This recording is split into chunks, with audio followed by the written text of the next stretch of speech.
Crash Diet at the Whiskey. They're one of my favorite bands. Are from Sweden. Crash Diet, Hardcore Superstar, my favorite bands from over there.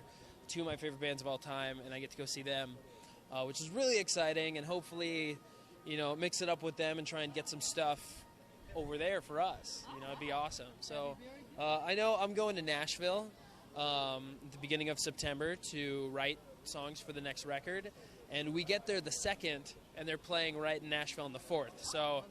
Yeah, that's going to be great, and I'd love to see Mick and Nikki, and Go to that show. Let's talk about the new record. Have you started writing songs for it? What do you got? I have.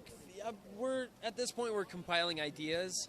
Blake has sent me some ideas. I'm going back and forth with him, and it's been great. It's been exciting, and really trying to find a concept for this next record. The first record was very thrown together. It was just it had to happen like that. That was our time restraints. But I've always wanted to do something with some kind of a concept, and really make it meaningful and really make it really personal, to where someone that doesn't know who I am, or especially someone that does, can look at this and really have a piece of me and really have a piece of who I am, and basically a story of my life.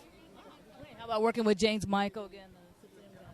It'd be awesome. We're seeing what happens. We're talking to some people right now, and I've putting stuff out there, and we got a while to write and a while to do stuff, and it's not going to be released till sometime next year. So I definitely would love to write with DJ again, with James, Marty, possibly Nikki Sixx.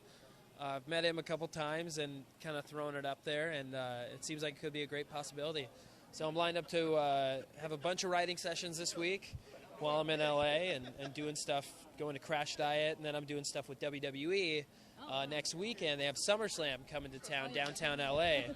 And so I got a Be a Star event, which I do their anti-bullying campaign, and then big fan access, and then the big show.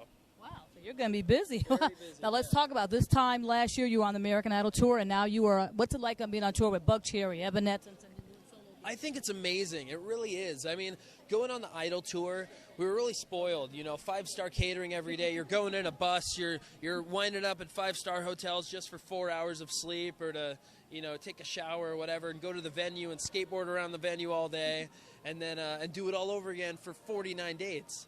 I mean, that's being spoiled, and now and then you're done with that, and you're like, whoa, that was awesome. Where am I going now? All right, rock and roll. And then you're kind of at a crossroads. I mean, for me personally, wanting to pursue rock and really be who I am and stay true to that, it's a long way to the top if you want to rock and roll. So you got to still start at the bottom. That was for Idol, but this is for me, and I'm still working my way up. We went out in a van, we went out in a Sprinter van, then we upgraded to a Sprinter van with bunks, which has been awesome. We'll probably do that again. For this run, we're in a 15-passenger van with a trailer. I mean, it's awesome. I mean, it doesn't matter what we're in, where we're staying, if we're even staying in a hotel or sleeping on the seats in the van. It's really about putting on a kick-ass show, and putting on something that people are going to remember for a long time, and that they're going to come back to. And that's really what we're all about, is having an album and having music that translates well to a live show. And even during Soundcheck, and we had a show last night in Agora Hills, and it was an awesome show. And Buck Cherry and Evanescence and Drowning Pool and Steel Panther, and learning so much from these bands is really, really, really awesome. We're young guys. I'm 23. I never thought, if someone would have told me 2 years ago, before all this Idol stuff happened, that you'd be on tour with Buck Cherry and Evanescence and Steel Panther and Drowning Pool. You're a liar. It's amazing. It really is. And lastly, we want to find out, you recently sang a new song in concert. What can you tell us about that song? Well, the song is called In the Name of Love. It's a song that I wrote with James Michael and Marty Fredrickson. It's pretty much the predecessor to Higher Than Heaven. Kind of deals with the same thing, being a nobody and then suddenly being somebody, and dealing with that, and really remembering who you are, and then also being a family man, and kind of putting the two together, trying to be a dad and support my family and be a good husband, but also have to go out on the road. So it's really finding a medium.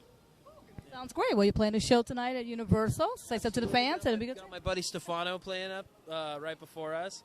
It should be great. I haven't seen him since my wedding. He was my best man at my wedding, so it'll be great to see him, and really excited. All right. We'll see you tonight. Right on.